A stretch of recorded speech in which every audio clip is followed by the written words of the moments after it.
this World Press Freedom Day, an Australian journalist and publisher is held in a UK prison about to be pending extradition to the United States for revealing wrongdoings by the US government.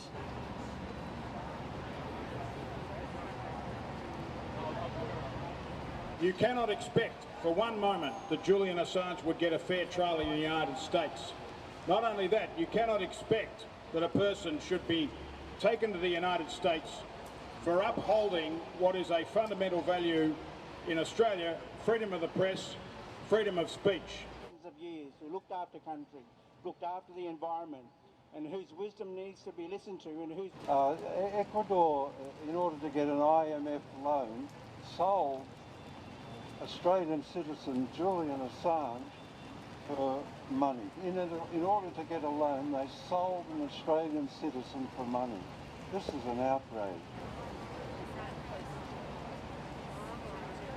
These people are fiends. You can see Mrs. Hillary Clinton giggling as Muammar Gaddafi is sodomised by a bayonet. They're fiends. And as a consequence of Wikileaks revealing these crimes, the destruction of Iraq, the destruction of Afghanistan, the destruction of Syria, the destruction of Libya, millions killed, they want their vindictive revenge. Free speech, free press! Free Julian Assange! Free speech, free press! Free Julian Assange!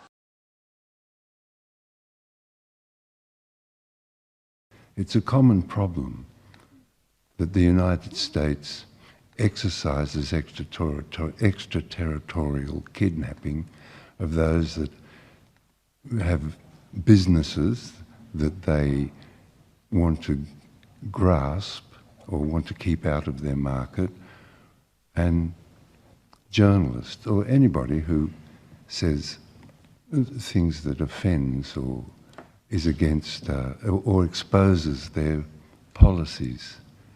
Some of the policies are shocking beyond belief. And the 7 countries, well, 8 now. Ukraine is now rubbish. No offence to the people of Ukraine, I mean the institutions there. 8 countries destroyed. So it's our great task is to free Julian, or mine, and with your help, and to unify Europe to protect itself against the depredations of an empire that's quivering and so reaching out to grasp what it can to maintain itself.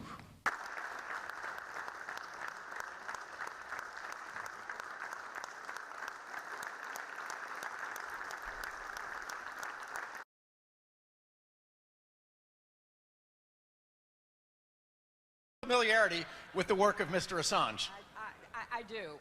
Couldn't happen to a nicer guy, is my view, but...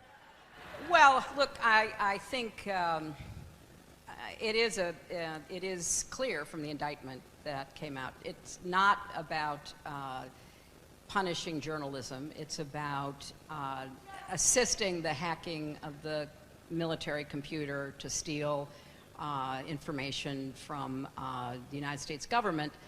And look, I'll wait and see what happens with the charges and how it proceeds. But you know, he skipped bail in the UK. You know, Sweden had those charges, which have been dropped in the last several years. But the bottom line is he has to answer for what he has done, at least as it's been charged.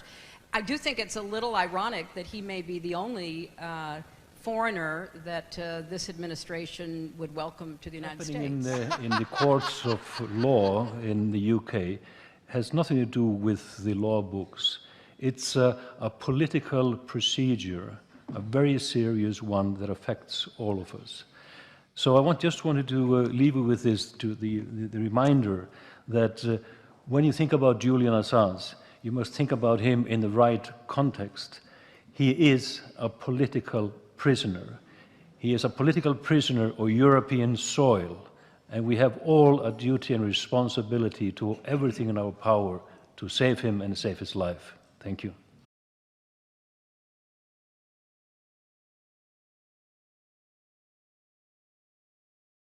He's suffering the effects psychologically and physically of 7, 8, 9, nearly 10 years of persecution, the last 3 years of which were very intense. Also ceaseless mobbing, smearing, and surveillance, 24-hour-a-day surveillance in the embassy. His meetings with his lawyers were surveilled, his meetings with doctors were surveilled. That's both audio and video. And there were microphones in the ladies' toilets, the whole lot, every minute of the day, without a moment's privacy.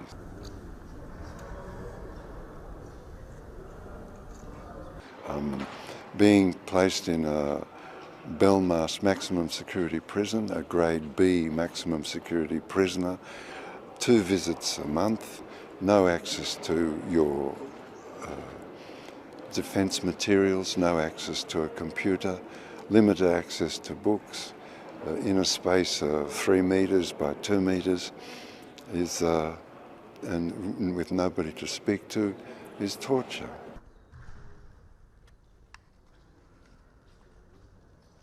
So considerable strength, but in the end, he will die if this continues.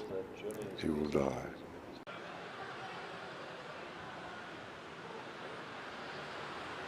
When there was this other hearing on the 11th of October, I got the message that the judge decided Assange has to appear in person at the next hearing. So I felt like I really have to be here. So in the case that I get into the courtroom, Assange sees as many supporters as he can. So there were like 41 seats. We were like raising our fists when we saw him. It was like he clearly had tears in his eyes. It was really an emotional moment. And I'm coming to London since August, so on 24th it was the first time that I was at a rally in front of Stratford. So, and since that time I am always coming again from Germany to protest here.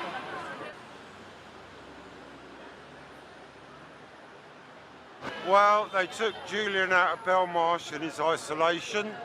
They didn't.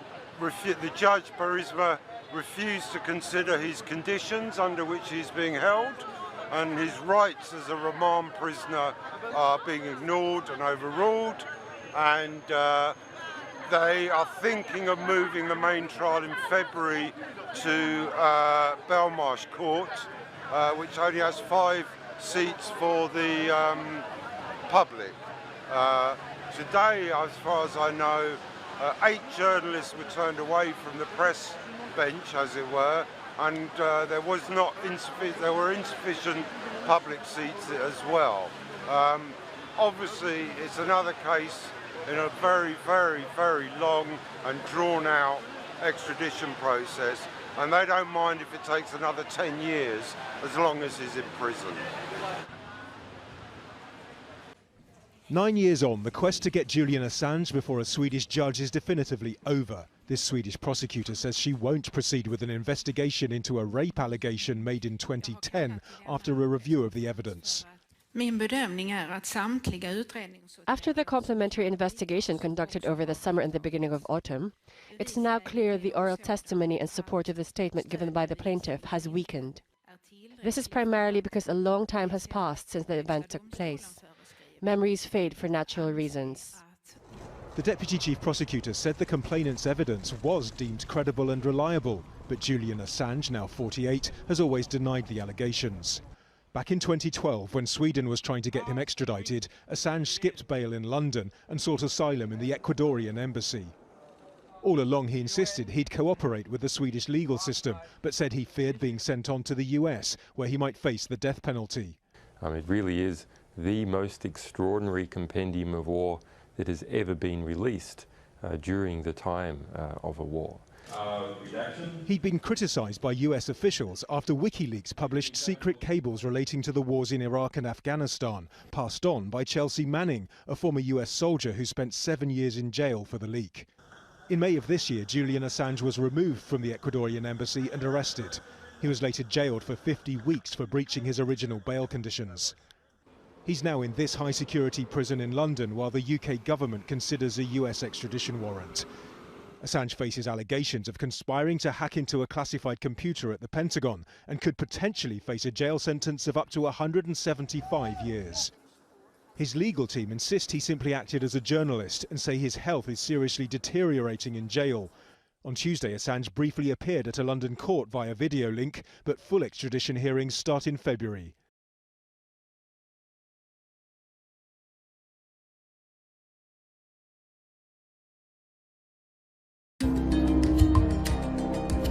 Any man who comes into a high secure prison with an accusation of a sex offence against them is inevitably going to encounter a whole range of difficulties. Just over a month ago, the Met Police swooped into the Ecuadorian embassy behind me and 6 officers carried a reluctant Assange out after nearly 7 years inside. The whistleblower was whisked away to London's notorious Belmarsh prison, where he remains locked up next to some of Britain's most infamous inmates. To find out more about Britain's prison systems and how Assange is likely to be treated inside, I'm joined by Pepsi Watson, who spent more than 13 years inside Britain's prisons.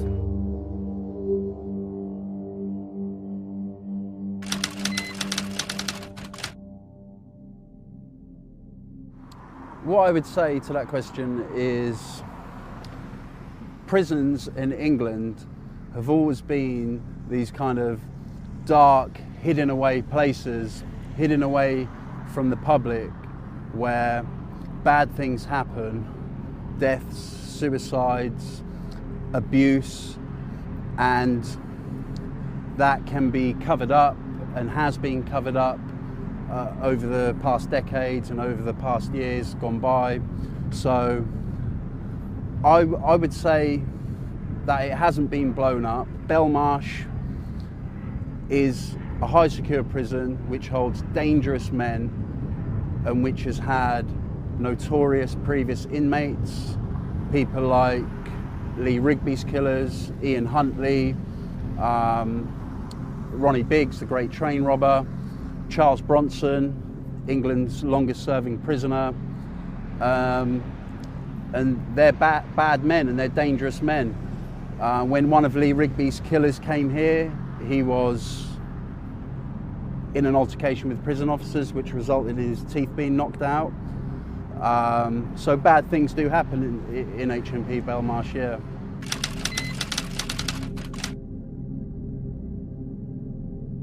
High-profile prisoners in English prisons have an aura about them.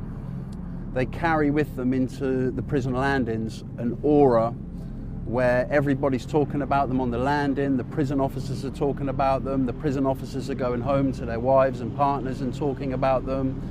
I was in prison in HMP Norwich many years ago with Tony Martin, who had been convicted of murder, which got later reduced to manslaughter on appeal, which was a very high-profile case where he'd shot a repeat burglar and killed him with a shotgun after his farm had been burgled and robbed on numerous occasions. There was a massive public outcry. So he was a high-profile prisoner. He was very quiet. Tony Martin was actually left alone by other prisoners, and he was quite respected because a lot of people agreed that what he did was arguably justified, so he was kind of left alone. But yeah, Julian Assange in HMP Belmarsh, he's extremely high profile. He will have a massive aura about him within HMP Belmarsh. People will just want to get a look at him through the gate, or you know, he'll be spoken about. News about him will spread like wildfire around the prison. He'll be on the news, people will be watching him on the news, but at the same time, HMP Belmarsh, like I previously mentioned, has got a record for housing and detaining some of Britain's most notorious prisoners, so the prison officers here will be well equipped to deal with someone of the stature of Julian Assange.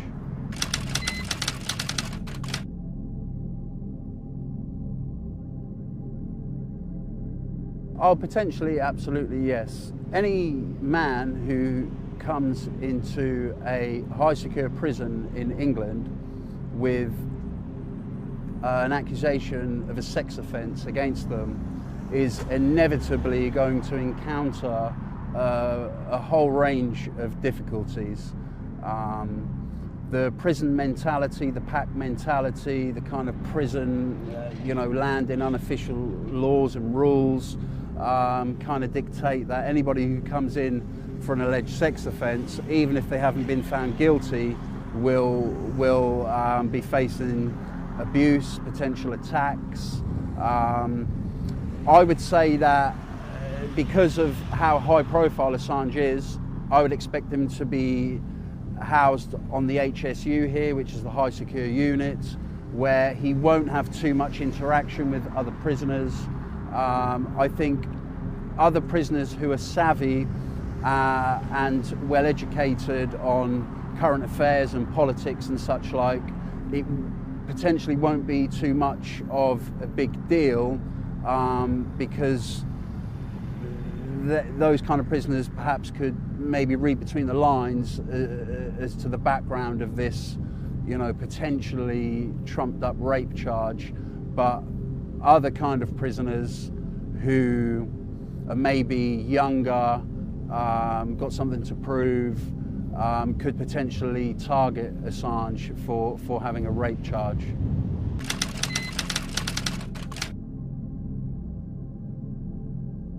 I would say that due to the super incredible high profile of Julian Assange, his privacy has been limited for the past 7 years while he's been in the embassy, and that privacy, he's not going to get much more here. In this prison, HMP Belmarsh, Assange will be detained under long periods of lockup. In most prisons around the UK, in England and Wales at the moment, prisoners are lucky to get 30 minutes of fresh air out of their cell a day. Belmarsh, with high-profile prisoners, is notorious for keeping them locked up for long, long periods of time. Might come out of his cell for maybe an hour a day. Due to his high-profile nature, it's highly probable, in my opinion, that he will be monitored closer than normal. All his phone calls will be listened to. He will only get 10-minute phone calls. He'll be lucky to get one phone call a day. That will be monitored every day. Every single one of his incoming and outgoing letters will be very closely monitored and read by the security department here. He will be observed on visits. His visits list and visitors who come to apply to visit him will be thoroughly checked out. So he'll have the privacy in his own cell, in his prison cell, but in these Category A high security prisons like Belmarsh, the prison officers here and the security departments have got the resources to bug Assange's cell if they feel that they need to do that. In my opinion, I think that is likely. Prison officers will also be instructed to keep an eye on Assange, who he's talking to on the landing, and they will be making sure that he's monitored very closely. And it's also my opinion that the American government will be pressuring the British establishment for regular and up-to-date and consistent weekly, even daily intel on Julian Assange.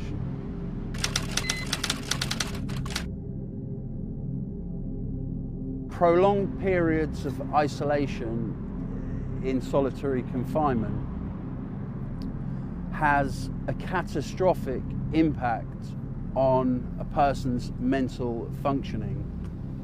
Despite the obvious differences between animals and humans, tests have proven on animals that when you put them in a cage together, then they will go crazy, lose their mind, and start to attack each other. My personal experience, I have been detained in 13 different segregation units in young offenders institutions and prisons all over England, and prolonged isolation for me, specifically in Aylesbury Young Offenders Segregation Unit, where I was kind of in and out of the segregation unit for long periods of time for 13 months. I lost my mind, I became skinny, I became extremely paranoid. I would forget what my own voice sounds like, so I would talk to myself because I'd forgotten what my own voice sounds like. Your ability to function and have healthy relationships on an interpersonal level is completely decimated because you just live in your mind, you become attached to your mind, and you're starved of human interaction, so you kind of die inside. You kind of die inside, you know, and it's very difficult. It's very difficult in isolation to maintain good mental health because there's nothing to do other than think, and you lose your mind. And you see in prisons in America where they're kept in solitary confinement for years, and they start hallucinating, seeing insects on the wall, gouging chunks out of their faces, enduring catastrophic destruction in mental functioning.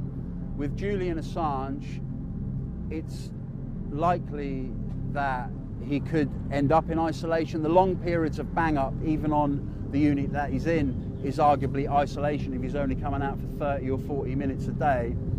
When Abu Hamza was in this prison before he was extradited, he was here for 8 years, and his barrister said that the conditions that he was held under in this establishment, HMP Belmarsh, were horrendous. So it's a fact that Assange could remain detained here for years. I know he's serving a sentence at the moment, but that sentence will expire and he won't be released.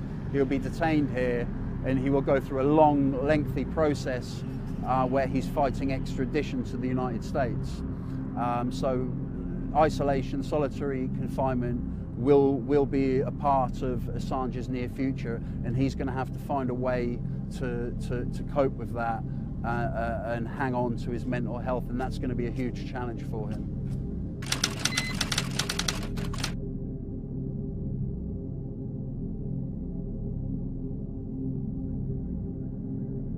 No, I don't expect the conditions to improve due to that £50+ million investment from the Ministry of Justice.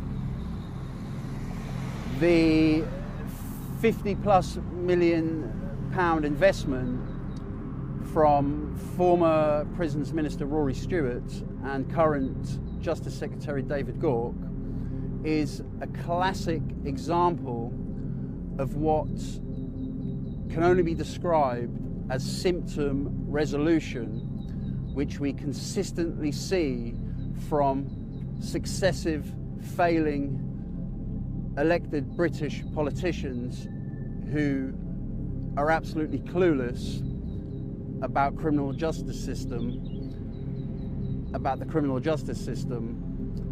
Now, that money is being invested in a number of prisons to prevent drugs coming into the prison in the hope that it will reduce violence. But history shows us that wherever there's a will, there's a way.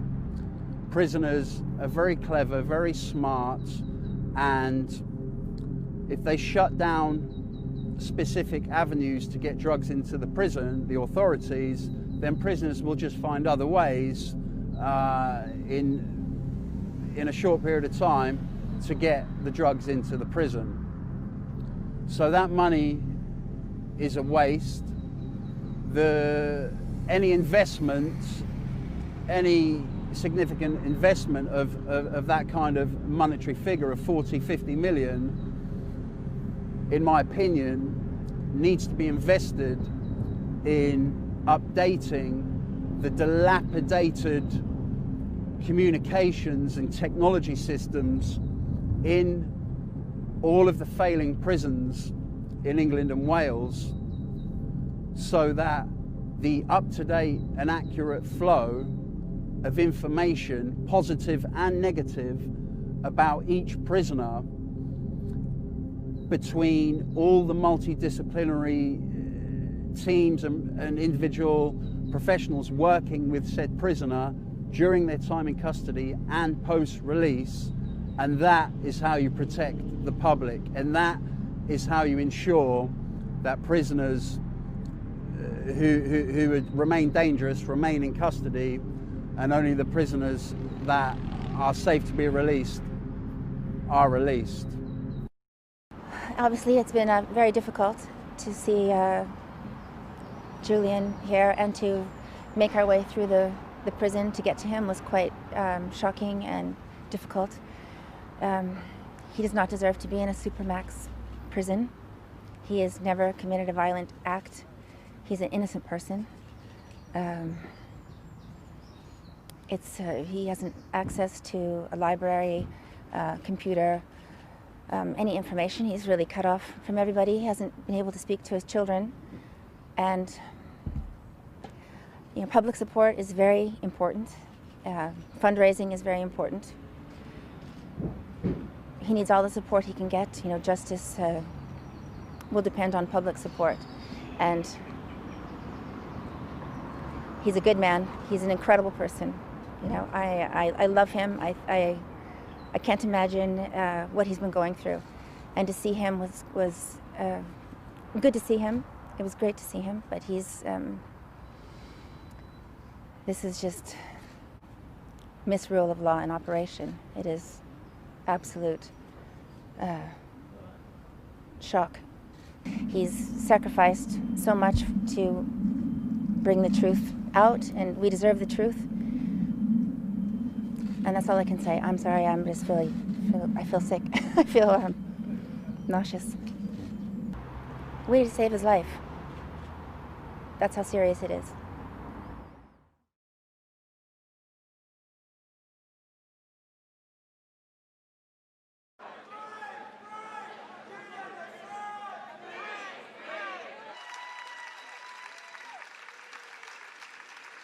Last month, I went to visit my brother Julian in Belmarsh prison. It had been a year since I had seen him last. I hugged him and he told me this place he was in was hell. I instantly understood what he meant. A yellow inmate's armband wound tightly around his arm exposed how emaciated he had become underneath his baggy prison clothes. In his eyes and voice were the signs that this hell was working its hardest at crushing any hope he had left.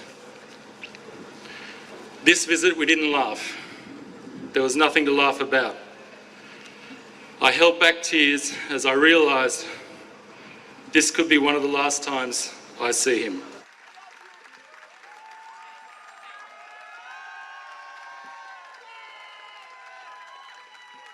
How do we put ourselves in the position of a Julian Assange in solitary confinement, or with that kid in Syria or Palestine or Rohingya being blown to bits by these people in this building here?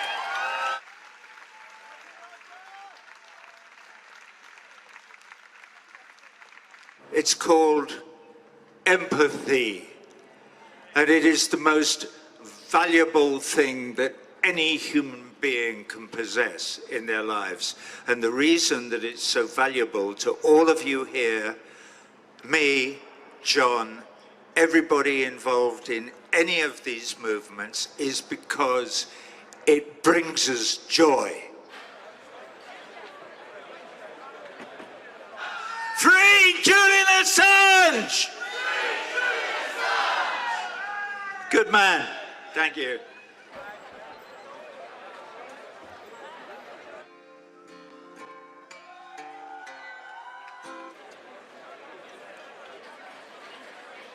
And did you exchange a walk on swimming in a fishboat? Europe. And I wish that you were here.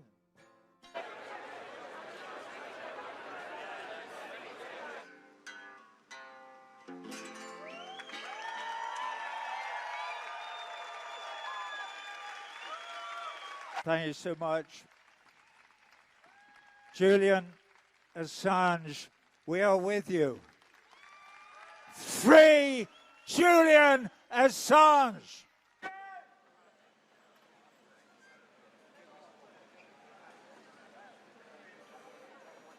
Exclusive interview with Julian Assange. He's standing by from his safe room at the Ecuadorian embassy in London. First, our Chief Justice correspondent Pierre Thomas has more on Assange and the assistance Wikileaks is providing to NSA leaker Edward Snowden. Good morning, Pierre. Good morning, George. WikiLeaks officials were with Snowden when he fled from Hong Kong to Russia, and they have provided him with legal guidance. Assange is said to be pressing Ecuadorian officials to grant Snowden's request for asylum. Some say it's the latest provocation of the U.S. He has long been a prickly thorn in the side of the U.S. government. But who is Julian Assange? Hacker, activist, a journalist, or fugitive criminal? We've exposed the world's secrets. He is the mastermind behind WikiLeaks, which has published the secrets of nations and is now at the heart of a global debate over the public's right to know.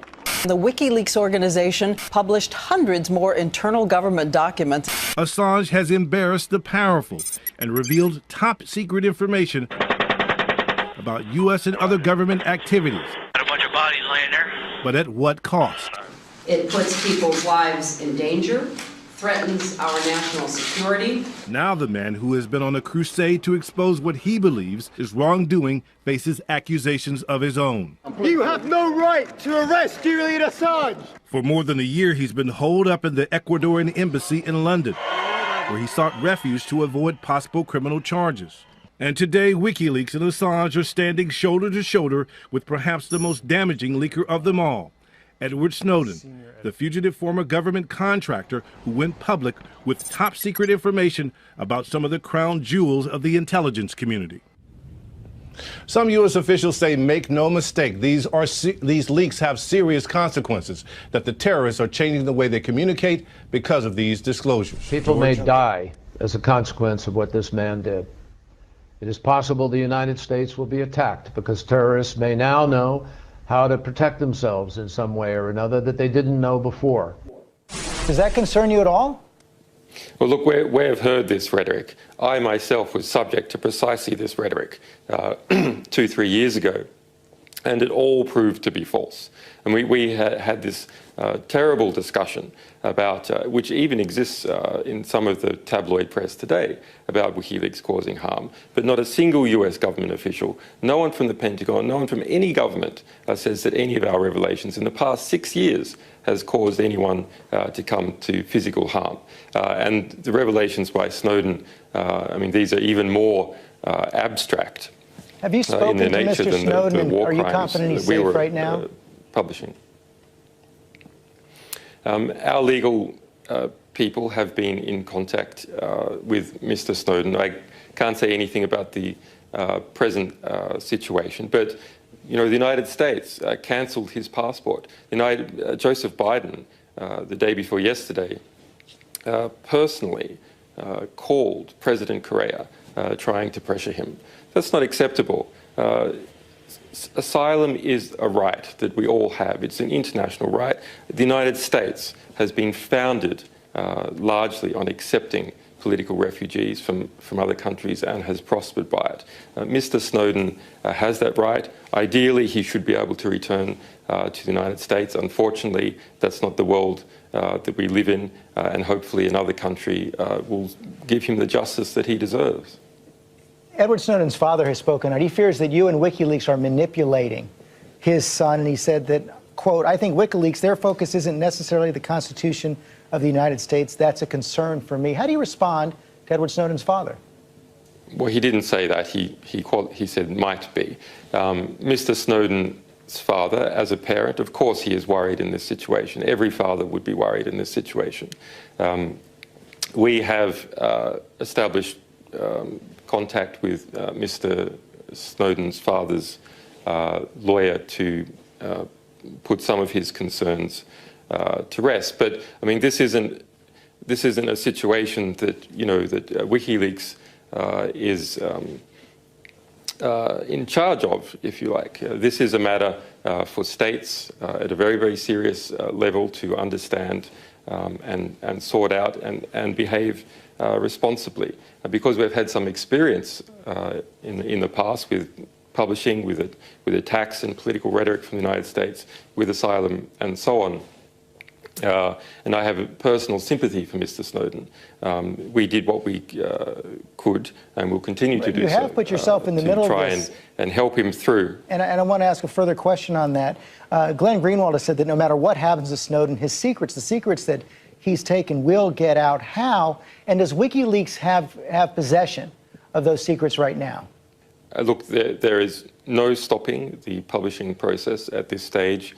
Great care has been taken to make sure that Mr. Snowden can't be pressured by any state to stop the publication process.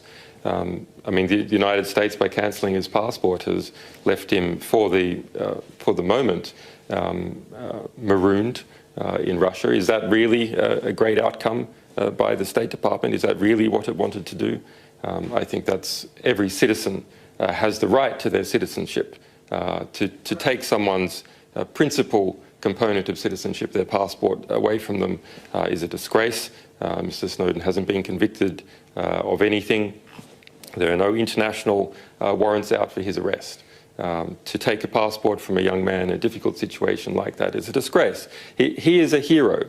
He has told the people of the world and the United States that there is mass, unlawful interception of their communications, far beyond anything that happened under Nixon.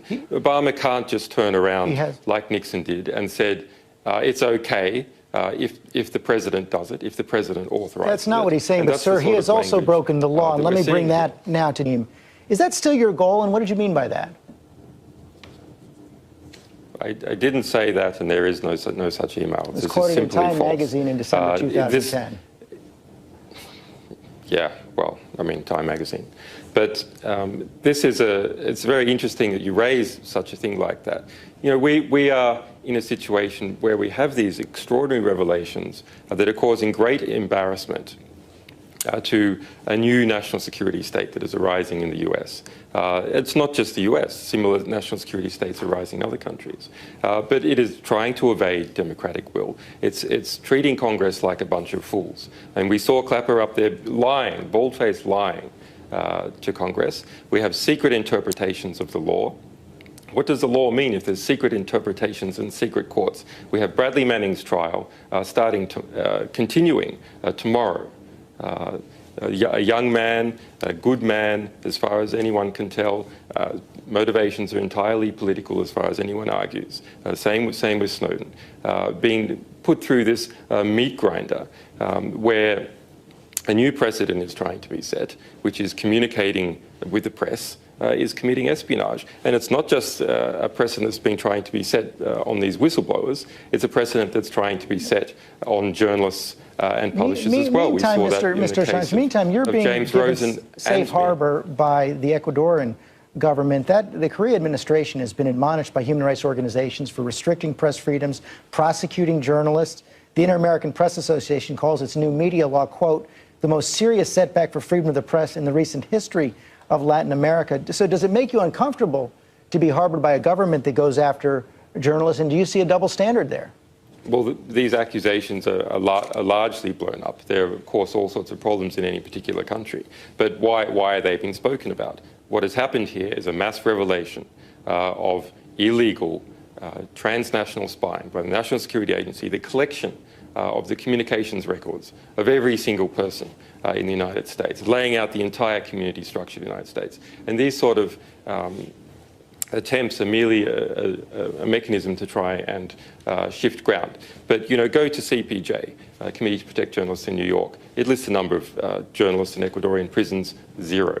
And it has been 0 for a very long time. There's 48 in Turkey.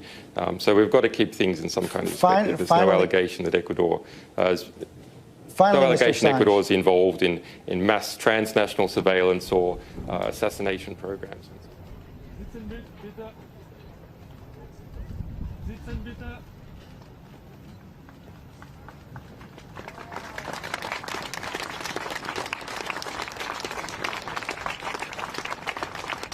Davide, du hast das Wort.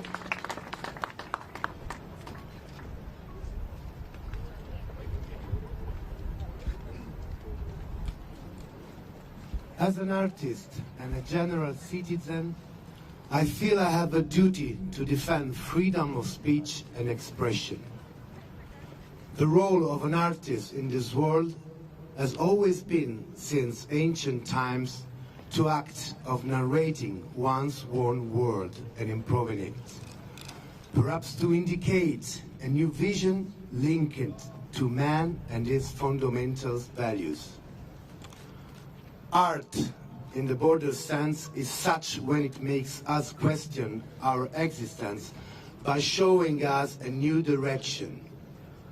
Art arrives where politics and justice fail, therefore changing our perception of the present. Almost 5 years have passed and anything to say has returned to Berlin after stopping in 12 European cities where thousands of people have climbed to the fourth chair alongside Snowden, Assange and Manning. Julian Assange is the hero of our times. Like him, there are many others, Edward Snowden, Chelsea Manning, and the whole audience of anonymous citizens fighting for corruption and the war crimes. We have been told that the decisions that are made about our lives are not transparent, and that we have been punished for it. But justice is not done by burning those who have the courage to reveal the truth. The truth is the first step towards freedom and democracy. These sculptures hopes to act as a voice, as support, and to give those courage in defending the truth. Someone said, this is the true statue of liberty.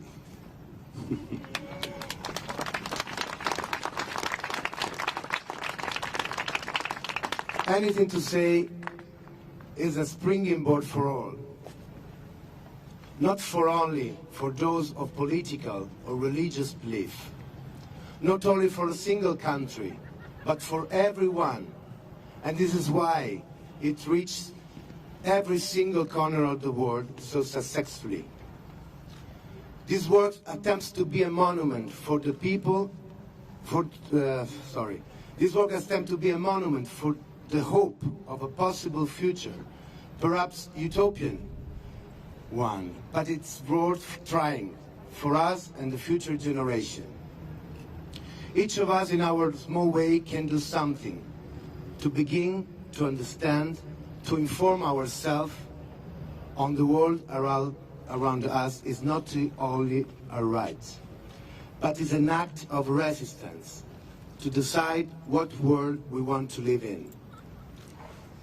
I would like to thank Die Linke, all of you, Patrick Bradash, for having made all this possible. We are millions. We will win. Take a stand. Free Assange. I want to give you the floor. You have been yesterday in Belmarsh and you saw Julian. and I hope you can tell us about the situation, and maybe Julian knows about this event today.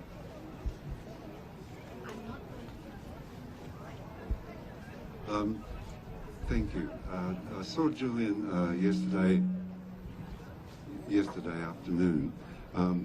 He is, as Nils Melzer described, suffering from years of psychological torture, increasing psychological torture, increasing to the extent of damaging him. And so it's quite moving for me to see Julian, and quite worrying. He may die there unless, if I could describe it to you this way, the collateral murder video that Chelsea Manning alleged to have brought to Wikileaks. This shows the murder of 2 journalists and 11 other men. One of the men crawling wounded towards a van, and a saviour coming to help him and put him in the van. 2 children were in the van. They were badly wounded.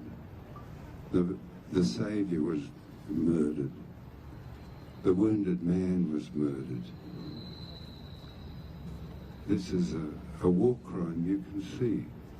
And yet Julian sits in Belmarsh maximum security prison. Now been there 10 months. Those that organised this crime have the grotesque gall to say things like, oh, he endangered lives. I'd like to add a little more while Kristen's here. So, another dimension to WikiLeaks and Julian and Kristen is that Kristen went to Seda City back then, went to bring names to the dead, went to Seda City at the risk of his life to bring names to those slaughtered. This is Kristen here, another man of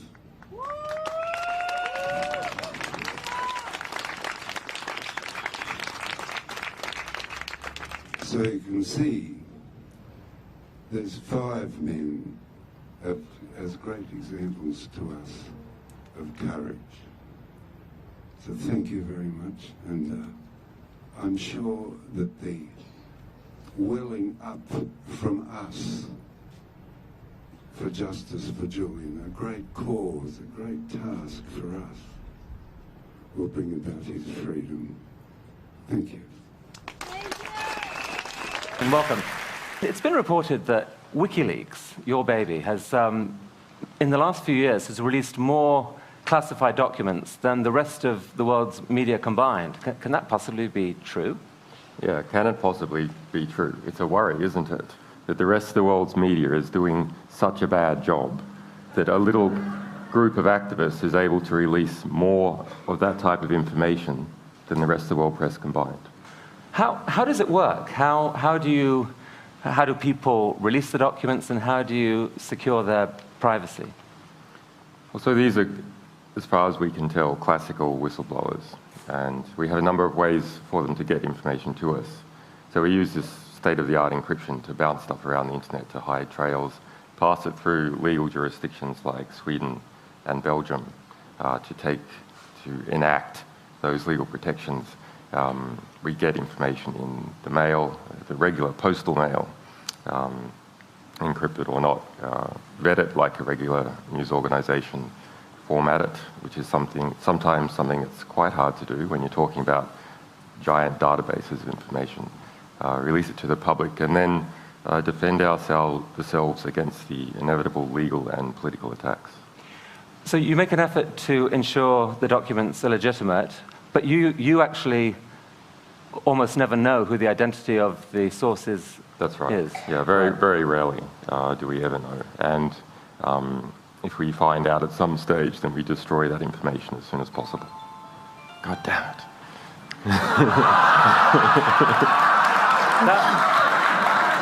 I think that's the CIA asking what the code is for a TED membership. So let's take an example. Actually, this is something you leaked a few years ago. If we can have this document up. So this was a story in Kenya a few years ago. Can you tell us what you leaked and what happened? So this is the Kroll report. This was a secret intelligence report commissioned by the Kenyan government after its election in 2004. Prior to 2004, Kenya was ruled by Daniel Arap Moi for about 18 years. He was a soft dictator of Kenya. And when Kibaki got into power through a coalition of forces that were trying to clean up corruption in Kenya, they commissioned this report, spent about £2 million on this and an associated report. And then the government sat on it and used it for political leverage over Moi, who was the richest man, still is the richest man in Kenya. It's the holy grail of Kenyan journalism. So I went there in 2007 and we managed to get hold of this just prior to the election, the national election, December 28. When we released that report, we did so 3 days after the new president, Kibaki, had decided to pal up with the man that he was going to clean out, Daniel Arap Moi. So this report then became a dead albatross around President Kibaki's neck. And I mean, to cut a long story short, word of the report leaked into Kenya, not from the official media, but indirectly. And in your opinion, it actually shifted the election. Yeah, so this became front page of The Guardian and was then printed in all the surrounding countries of Kenya, in Tanzania and South African press. And so it came in from the outside. And that, after a couple of days, made the Kenyan press feel safe to talk about it. And it ran for 20 nights straight on Kenyan TV, shifted the vote by 10%, according to a Kenyan intelligence report, which changed the result of the election. Wow. So your leak really substantially changed the world. Yep.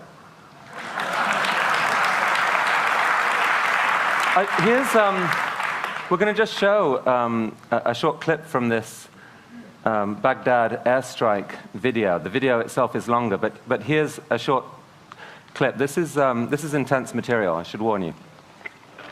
Once you get on, just open off. Yeah, Roger. I see your element. You got about 4 Humvees right along this. You're clear. All right, firing. Line here. When the state line, let me know when you have it. We'll shoot. Light them all up.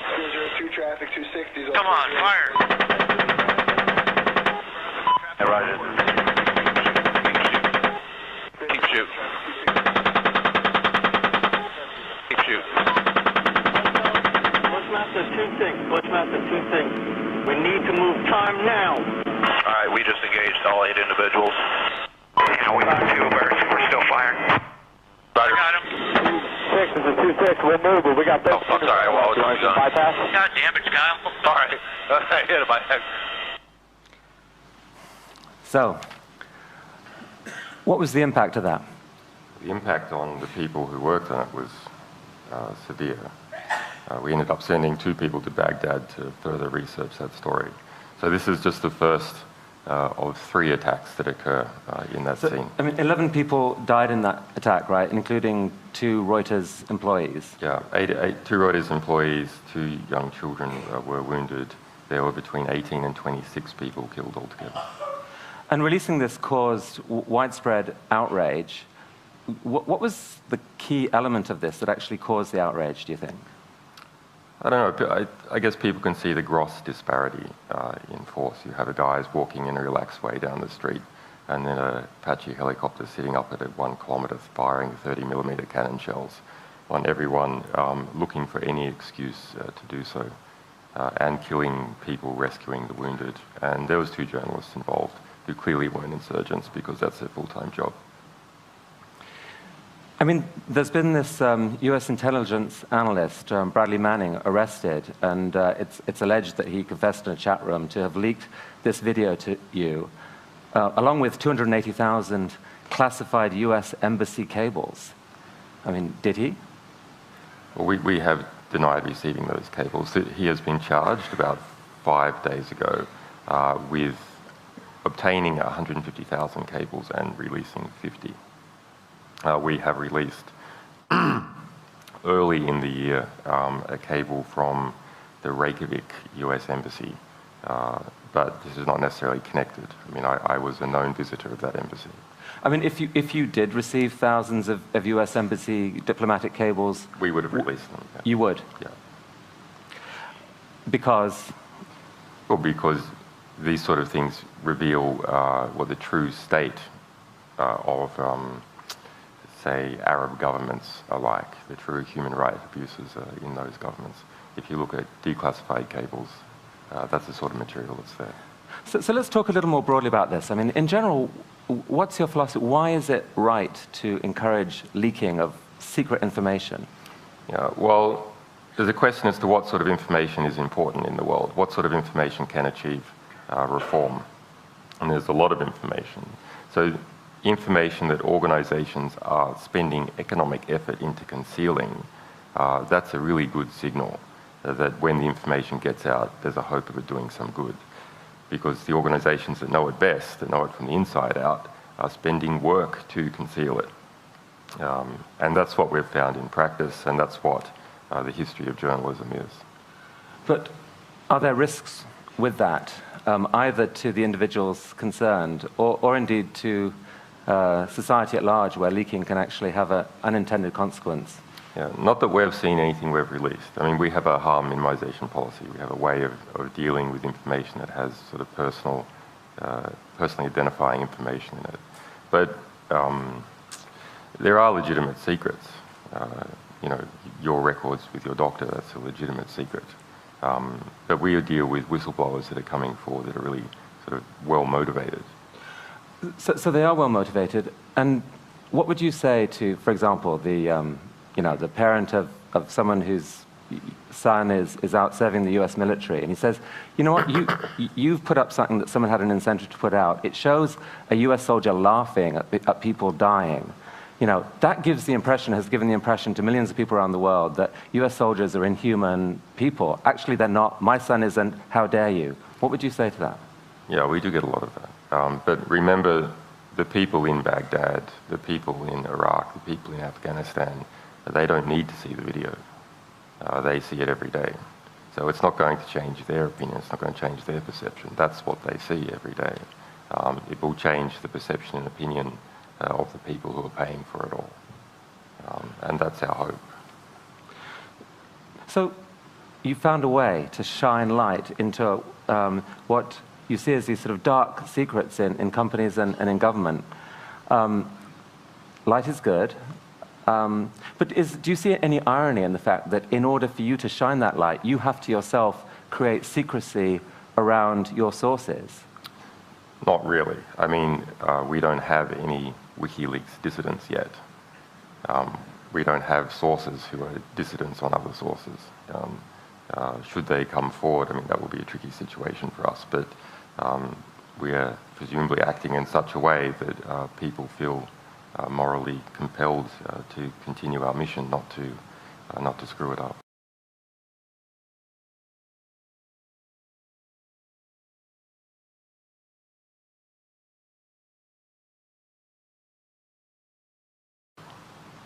I'd actually be interested, just based on what we've heard so far, just to get I'm curious as to the opinion in the TED audience, and you know, there might be a couple of views of WikiLeaks and of Julian. You know, hero, people's hero, bringing this important light, dangerous troublemaker. Who's got the hero view? Who's got the dangerous troublemaker view? Well, oh, come on. It's a soft crowd, Julian, a soft crowd. We have to try better. Let's show them another example. Now, here's something that you haven't yet leaked, but I think for TED, you are. I mean, it's an intriguing story that's just happened, right?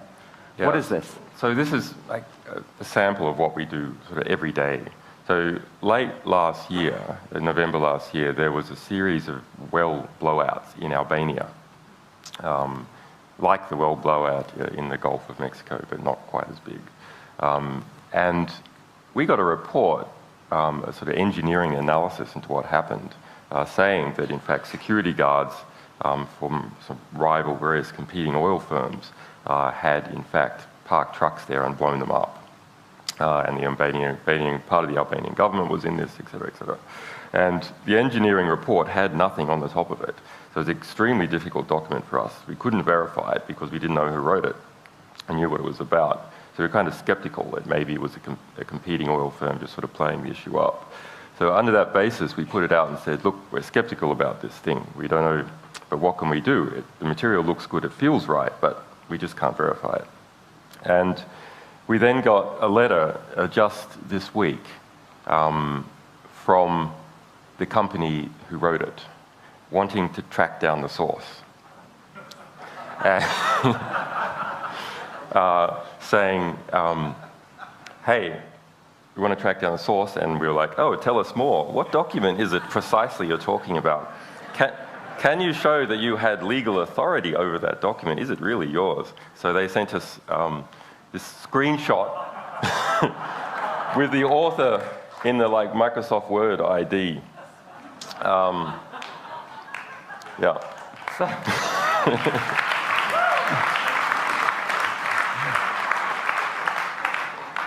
That's happened quite a lot, though. This is like one of our methods of identifying, verifying what material is to try and get these guys to write letters.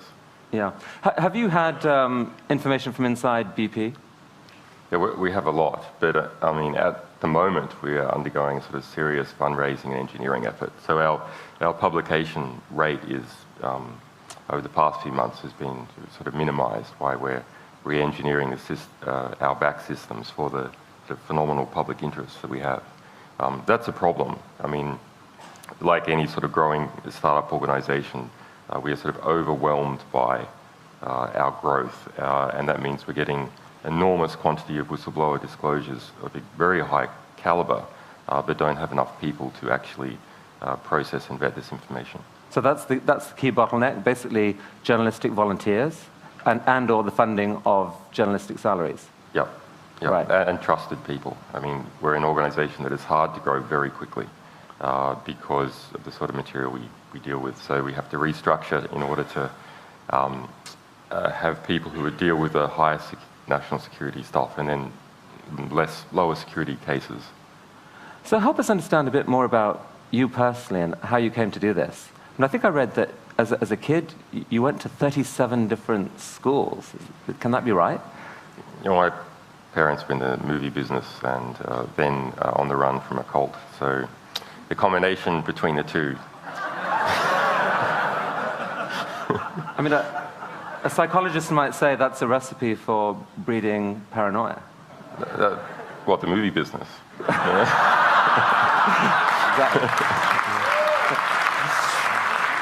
But you were also, I mean, you were also a hacker at an early age and ran into the authorities early on. Well, I was a journalist. You know, I was a very young journalist activist in an early age. I wrote a magazine and was prosecuted for it when I was a teenager. So you have to be careful with hacker. I mean, there's a method that can be deployed for various things. Unfortunately, at the moment, it's mostly deployed by the Russian mafia in order to steal your grandmother's bank accounts. So this phrase is not as nice as it used to be. Yeah, well, I certainly don't think you're stealing anyone's grandmother's bank account. But what about, I mean, your core values? Can you give us a sense of what they are and maybe some incident in your life that helped determine them? I'm not sure about the incident, but the core values, capable, generous men do not create victims, they nurture victims. And that's something from my father and something from other capable, generous men that has been in my life. Capable, generous men do not create victims, they nurture victims. Yeah, and you know, I'm a combative person. So I'm not actually so big on the nurture, but some way, there is a way of another way of nurturing victims, which is to police perpetrators of crime. And so that is something that has been in my character for a long time. Last question, Julian. When you think of the future then, do you think it's more likely to be Big Brother exerting more control, more secrecy, or us watching Big Brother, or it's just all to be played for either way? I'm not sure which way it's going to go. I mean, there's enormous pressures to harmonize freedom of speech legislation and transparency legislation around the world, within the EU, between China, the United States. Which way is it going to go? It's hard to see. That's why it's a very interesting time to be in, because with just a little bit of effort, we can shift it one way or the other. Well, it looks like I'm reflecting the audience's opinion to say, Julian, be careful and all power to you. Thank you, Chris. Thank you.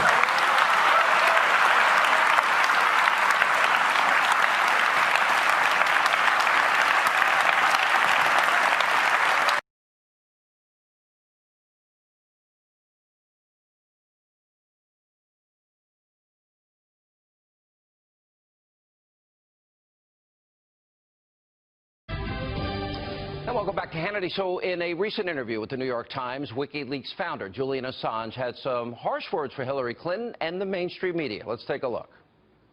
The American liberal press, in falling over themselves to defend Hillary Clinton, are erecting a demon that is going to put nooses around everyone's necks as soon as she wins the election, which he is almost certainly going to do. Now, he was not mincing words there, but that's not all. In other interviews, Assange has said that he has, quote, significant documents that would be damaging to Hillary Clinton's campaign. Here to join us and explain more, the man himself, WikiLeaks founder Julian Assange. Julian, how are you, sir? Welcome to the program. G'day, Sean. I'm well as can be expected for being detained for 6.5 years without charge. You know what? I understand. You know, part of me in the beginning was conflicted about you. And I'll tell you why. I believe in privacy. I believe that people, especially when it comes to private emails, personal emails, etc., and I think people have a right to that privacy. On the other hand, you have done a lot of good in what you have exposed about how corrupt, dishonest, and phony our government is, and I applaud that. I think that's good that we know that. Do you understand people when they talk to you about the privacy issue? I do, and we've exposed a lot of governments. WikiLeaks has, we specialize in bringing the First Amendment to the world. We were always very surprised that one of our biggest battles would be trying to bring it to the United States under an Obama administration. Yeah, that's interesting you say. Why do you say that that's a surprise to you? Well, because if you see the rhetoric coming out of the Democrats is that they're pro-civil liberties, and an important part of civil liberties is respect for the First Amendment and the rule of law. And that has broken down under the Obama administration, and Hillary Clinton was part of that process. She has, and the Obama administration has, attempted to prosecute more journalists and journalistic sources under the Espionage Act, that same Espionage Act that she was being investigated under, than all previous presidencies combined. Yeah. Not just more than any one of them, than more than all of them combined. So there's, under Obama, an epidemic has developed of abusing national security laws to crack down on what is legitimate use of the First Amendment. You said to PBS that you have a significant amount of information. The information itself is significant pertaining to Hillary Clinton's campaign. You will be releasing it in several batches as you are finishing it from a journalistic standpoint. How many batches, as you described them, do you think you'll be releasing, and how soon? Tricky question, Sean. Well, that's actually a pretty simple one. That's not tricky. The first batch is reasonably soon. We're quite confident about it now. We might put out some teasers. As I don't want to promise anything because you have to see how the formatting goes, but we might put out some teasers as early as the next week or the week after. Last question. It's not really hard to hack into these even secure systems, is it? I've talked to some real smart computer friends of mine. They say it's far more simple than anybody would ever know. Is that true? It is. I just want to say one thing. In the FBI report released Friday, I agree with your analysis. It is very strange that was released Friday afternoon on a Labour weekend. I do think it draws questions as to what sort of game the FBI is trying to play. But Hillary Clinton says that she can't remember what a C in brackets stands for. Everyone in positions of government and in WikiLeaks knows it stands for classified confidential. And in fact, we have already released thousands of cables by Hillary Clinton. Here she is, Clinton. See, that's her signature, Clinton, with the C in bracket right there. Wow. Thousands of examples where she herself has used this C in brackets and signed it off, and more than 22,000 times that she has received cables from others with this C in brackets. So it's absolutely incredible for Clinton to lie. She is lying about not knowing what that is, but it's a bit disturbing that James Comey goes along with that game. Wow. Julian Assange, fascinating. I do hope you get free one day. I wish you the best. Thank you for being with us. Clean-shaven and quietly spoken, Julian Assange looked a different man to the one dragged out of the Ecuadorian embassy in April. The 48-year-old struggled to state his name and date of birth when asked by the judge. And you can feel that he is suffering. His loyal band of supporters turned out in the pouring rain in London. He is being locked up for nothing more than telling the truth about the war crimes, torture, rendition of the ruling elites. If Assange is getting in jail, it means the free speech is over. Assange is being held in a prison near London, awaiting a monumental extradition hearing in February that could decide his fate. The United States accuses him of conspiring with former intelligence analyst Chelsea Manning to release classified material. Assange's legal team argued for more time to prepare his defence, but the request was denied. This is a total violation of a bilateral treaty between the US and the United Kingdom, which basically states that you cannot extradite someone for political offences. Assange's lawyers claim the US spied on the Australian while he was holed up in the Ecuadorian embassy. Assange told the court he's being denied a computer in prison and can't call his lawyers to discuss his case. Julian Assange spoke quietly to the judge at the conclusion of the hearing. He appeared downcast as he described his anguish over not being able to access his research and his writings. He says a superpower has an unfair advantage. Asked whether he understood what was happening in court, he replied, "Not really. I don't understand how this is equitable. It's very difficult where I am to do anything, but these people have unlimited resources. I can't think properly." Assange was given a dramatic send-off on his way back to prison. He'll be back in court next month. Bridget Brennan, ABC News, London. Why was she so demonstrably enthusiastic about the destruction of Libya? Can you talk a little about just what the emails have told you about what happened there? Because Libya is such a source for so much of the mayhem now in Syria, the ISIL, jihadism, and so on. And it was almost Hillary Clinton's invasion. What do the emails tell us about that? Libya, more than anyone else's war, was Hillary Clinton's war. Barack Obama initially opposed it. Who was the person who was championing it? Hillary Clinton. That's documented throughout her emails. She put her favoured agent, in effect, Sidney Blumenthal, onto that. There's more than 1,700 emails out of the 33,000 Hillary Clinton emails we published just about Libya. It's not about that Libya has cheap oil. She perceived the removal of Gaddafi and the overthrow of the Libyan state, something that she would use to run in the general election for president. So late 2011 has an internal document called the Libya TikTok that is produced for Hillary Clinton. And it's a chronological description of how Hillary Clinton was the central figure in the destruction of the Libyan state.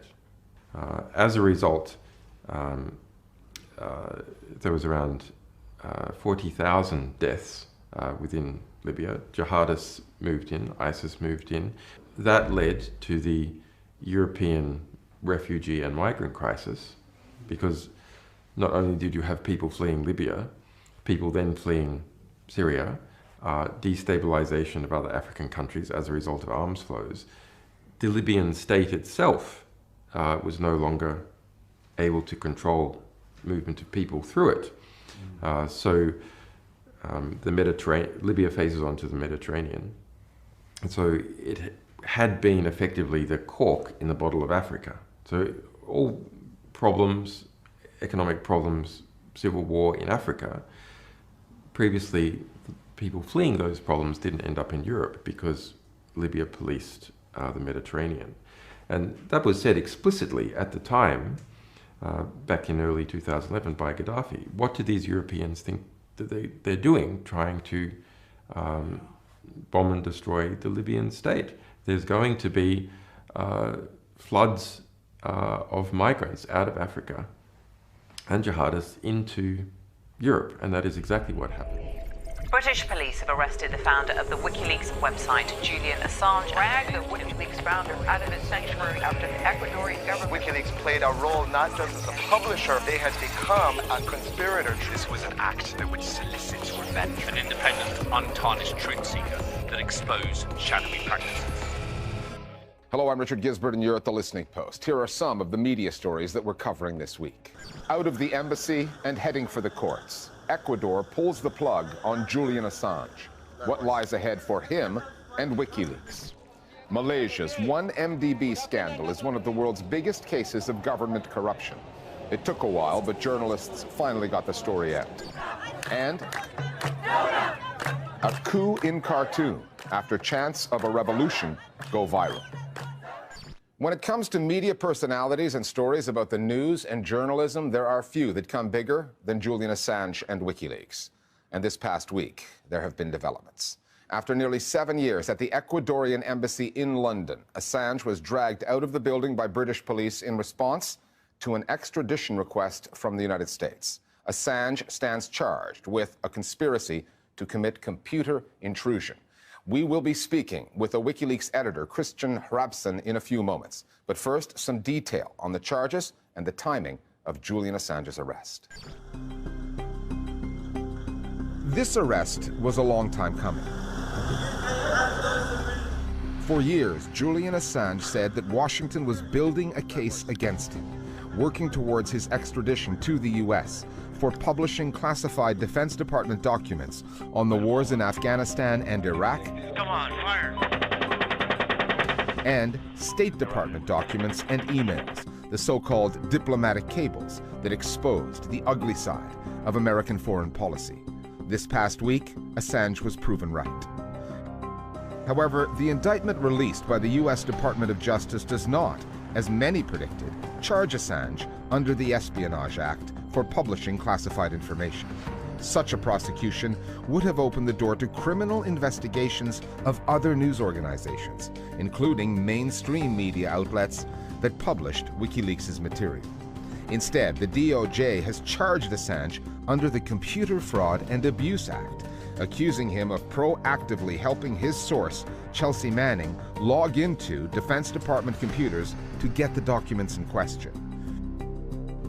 Regardless of which law U.S. authorities are charging Assange under, press freedom advocates have warned that the criminalization of what Assange does stand accused of, such as the use of encrypted messaging, concealing a source's identity, and using secure drop boxes, all common reporting practices, could have precedent-setting implications for journalism in the U.S.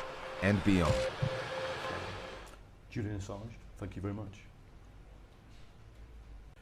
Julian Assange, we're sitting next to a window through which, if you stepped through it, you'd be arrested, deported to Sweden to face rape allegations. Why don't you just do what it takes to clear your name, given the importance of what this book is about?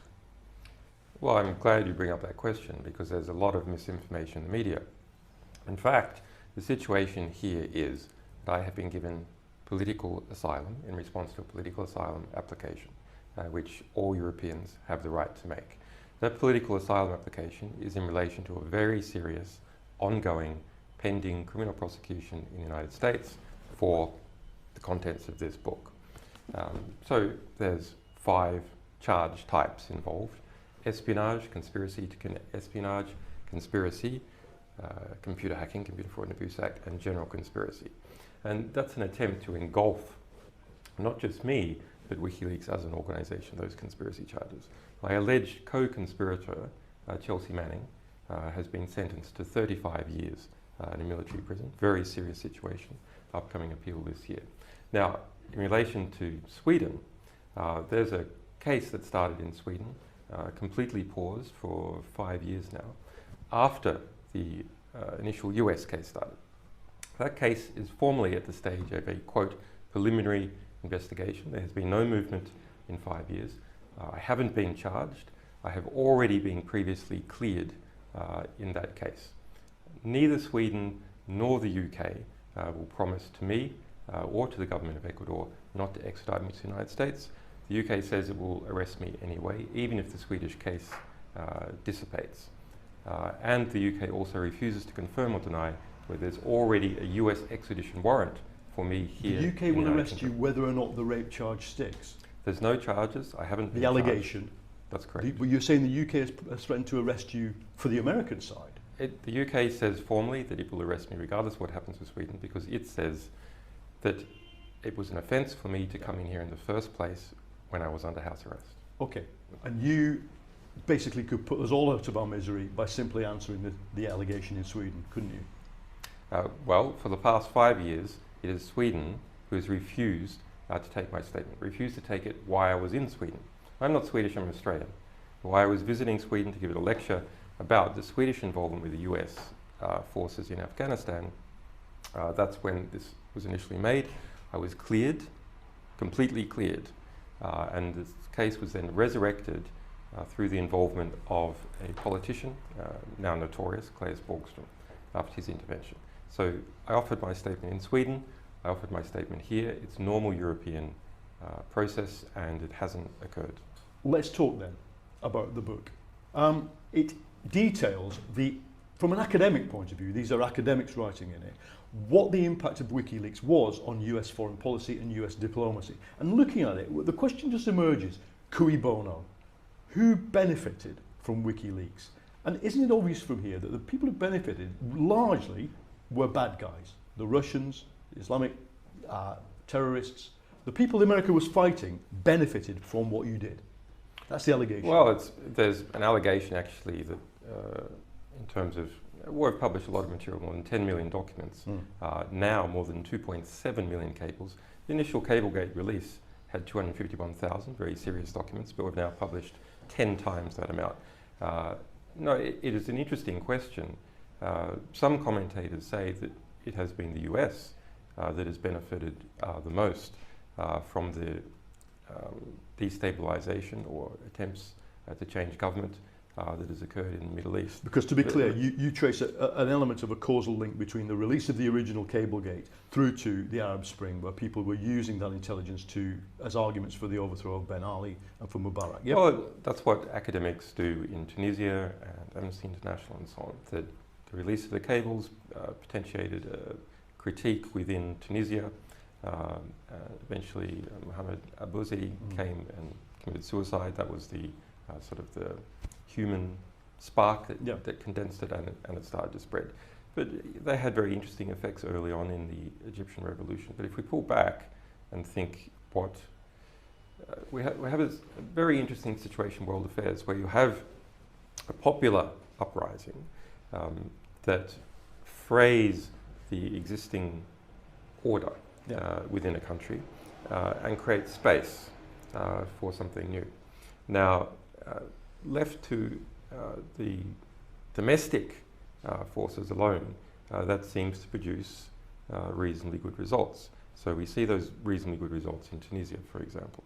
But when there's significant outside forces, organized outside forces, as there were in Libya, as there were in Egypt, attempting to interfere, well, those outside forces, NATO, for example, the United States, Saudi Arabia, they are already very organized. They are organized governments, and so they have an organizational capacity that a new structure that is trying to evolve, a new democratic structure, does not have. So at one level, Cablegate describes a world where American intervention is faltering, certainly, for example, in Tunisia and Egypt. But if we look at Syria, and in this book there is a description of American attempts to destabilize Bashar al-Assad's regime right the way through the 2000 decade. Okay?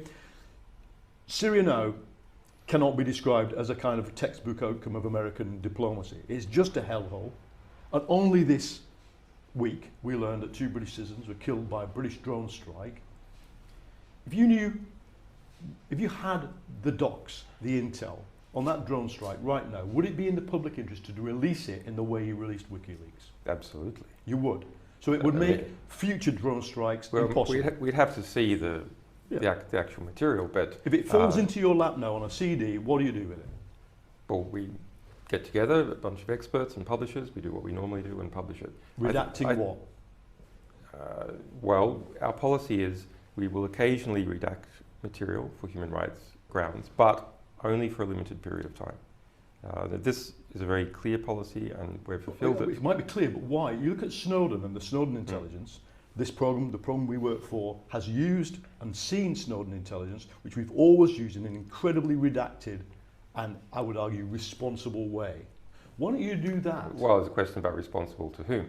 Now, through these cable publications, we have contracts with more than 110 media organizations around the world. And sometimes we do a regional issue, which just relates to one of them, but often there's material of global interest. And so we're able to compare the results across 110 different publishers.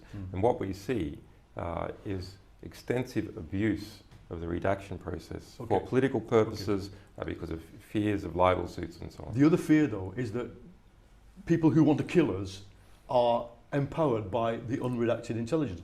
Isn't the argument surely? No. Well, look at you came into here before ISIS, before the Islamic State existed. Well, where did the Islamic State come from? Okay, are you part of the? Do you believe America created it? Are you in that destabilization clearly in by Syria, destabilizing Syria, in Syria and in Iraq, created America ISIS. Create the Islamic State? American destabilization, together with the destabilization provided by Europe in Syria and in Libya, together with the destabilization provided by US allies, Saudi, Qatar and Turkey, is what has created the Islamic State, and it is what continues to propel the Islamic State. But it is a new fact. And to people sitting outside this building, they feel under threat by an Islamic State that is out to get them. What do you make of the argument that changes the game? That now it would be irresponsible to really. I mean, we know what happened in Iraq. It wasn't a total surprise to people that the Americans tortured people in Iraq. But if you were to give intelligence freely, unredacted, that benefited the Islamic State, what do you think people out there would think of you? Well, there's no allegation anything that we have published has benefited the Islamic State. Yeah. But let's go back. It's the failure of the press here to properly cover what has been happening in Syria has led to the rise of the Islamic State. That's a very, very, very serious phenomenon that the intelligence agencies have run amok. That military suppliers have run amok, that Saudi, Qatar and Turkey have run amok, and as a result we now have a situation where we have the Islamic State, where we have incredible refugee flows coming from Europe, where we have a human rights catastrophe, in Saudi. And surely, everybody who's a Democrat has to choose which side of that conflict they're on. I ask you, which side of the conflict do you stand on when the Islamic State murders a gay man for being gay? Well, we wouldn't have an Islamic State if we had proper understanding of how foreign policy works in practice. That may be true. How it works in practice is it doesn't suit the interests, not even of the people of Syria. It doesn't even suit the interests of the West, because you have particular crazed factions in the West, various intelligence agencies, always looking to justify their budgets, always looking for a boy's own adventure, and as a result, we have the calamity that is the Islamic State. Last question. The final balance of what you achieved with this is actually not that great. I mean, you didn't stop America doing the things you don't like it to do. You probably exacerbated the tension between Russia and America. We don't blame you for doing it, but it's clearly, it didn't help the Russians to read all the American stuff. What do you think you've achieved? Well, if you look between states, actually something very interesting happens. There's increased understanding as a result. So I completely disagree about the Russian-American situation.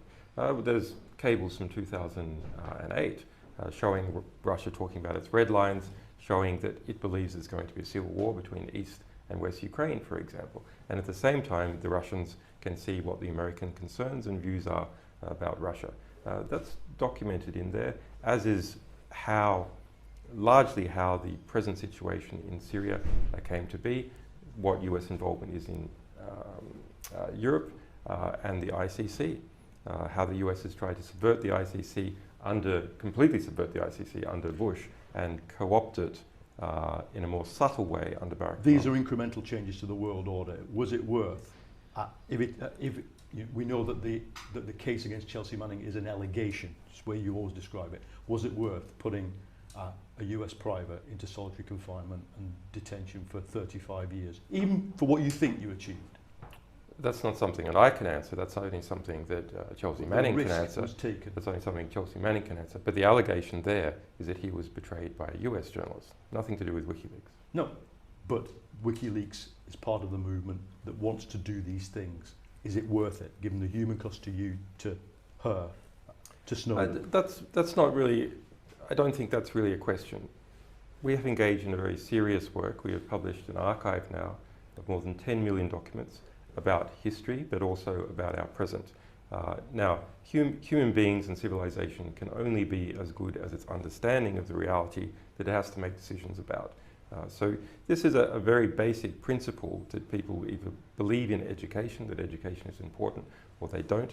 I'm someone who believes that education about how the world actually works, how human institutions actually behave, is really the only thing that we have. Otherwise, it's just a chaos because our decisions are not based upon understanding. Julian Assange, thank you very much.